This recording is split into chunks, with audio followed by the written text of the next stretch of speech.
What is up, everybody? Obviously, everyone knows that follows the channel, that's a viewer, that this is where the nonsense stops completely. This video, I'm just wondering if we got time for this one. This is about DEI and the lies that the Republicans and the Democrats tell you about DEI.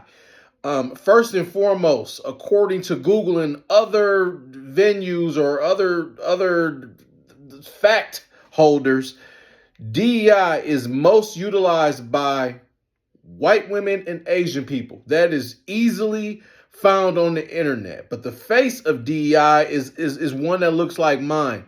The problem with a lot of these narratives, you have the Democrat Party that will have you think that black people are the ones that are affected by DEI. If you get rid of it, A, B, C, and D, and then you have the Republican Party that has a third of their base thinking that, oh man, if we get rid of DEI, we can get hired for on our merits opposed to being hired just for the color of our skin. Let me explain something to people that don't understand how this works. And again, I'm going on record and I'm telling you, a lot of people that in the past voted for President Obama, this last election that voted for President Trump, there's always going to be a percentage of people that don't understand how government works. They don't understand the economy. They don't understand business.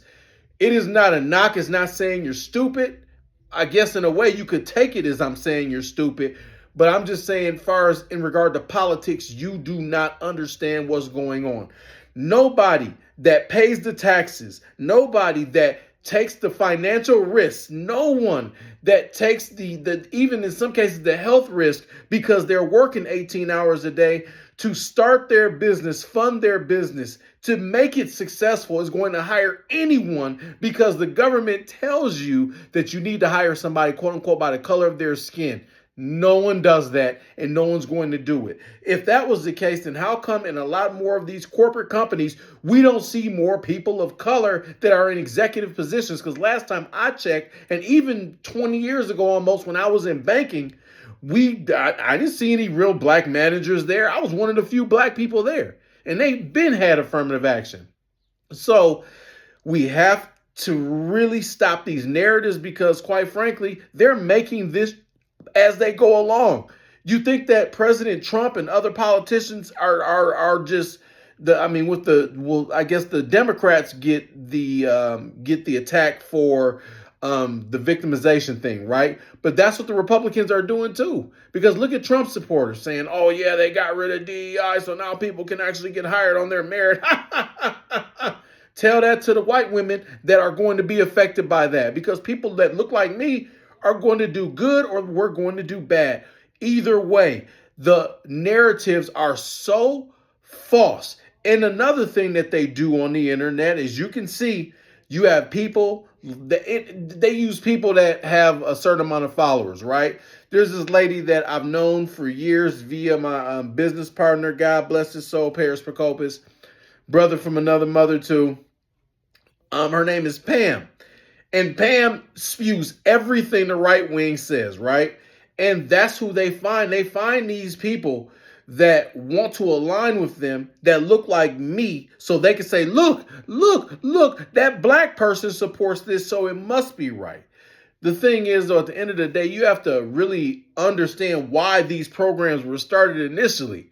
And then another thing, which is crazy to me, they talk about DEI and this and this and this, but how come people are being fired like the brother that's I think he's the U.S. naval guy, Mr. Charlie Brown or whatever his name is. How come he got fired as a quote-unquote DEI hire with all of his experience, but all of these people with experience are losing their jobs, but they're getting replaced by people with less experience? I thought it had something to do with experience too. Why would you get rid of people like that? This nonsensical approach to government it should drive all of you crazy. It really should. And this is not a Republican or a Democrat thing. This is not a right or a left thing. This is a thing that right and wrong. If the Republicans had multiple bills that were about to be turned into law and all of these things legislatively working, it would be completely different. But guess what? They don't have any of that going because they're ruling Trump. He is governing. This is a pencil, but he's governing by the pen. That's what happens when you executive order. Even DeSantis said in the press conference when he was smashing Byron Daniels, he said, and I quote, they need to do a better job at getting some of President Trump's initiatives pushed through because now you got Byron or Daniels or Reynolds, whatever his name is, whatever that house name is, he's trying to run for governor of Florida. In addition to that, they have no laws. No bills, not one bill to where his executive orders can turn into laws. Because again, they do not know how to operate. They don't understand government and how it works. President Trump, crazy as that sounds, considering he's the president of the United States, this man does not understand how any of this actually works. He does an executive order. He tries to end birthright citizenship. He tries to do all of these different things. He fires all these workers. Unemployment's going to go up. In addition to him firing all these workers, everything in the court, he's like 0-9. Because everything he's doing is wrong and everything he's doing damn near is illegal. In business, if a person that is an employee of yours constantly makes mistakes, you fire him. Next segment.